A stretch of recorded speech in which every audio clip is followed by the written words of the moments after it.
You ask Tiger to solve. This deals with linear equations with one unknown. The final result is x equals -2. Let's solve it step by step. Simplify the expression.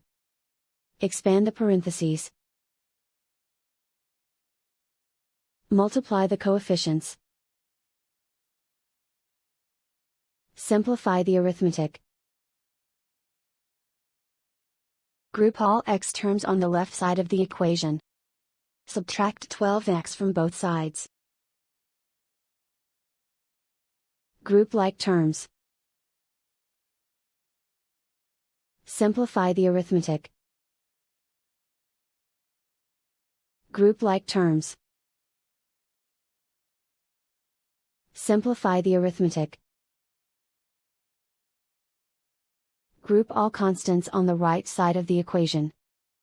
Add 17 to both sides. Simplify the arithmetic.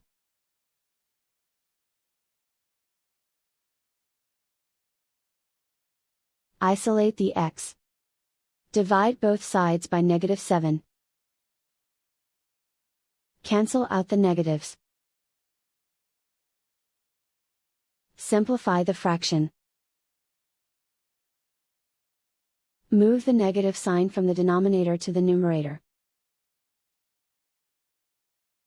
Find the greatest common factor of the numerator and denominator. Factor out and cancel the greatest common factor. And so the final result is x equals -2.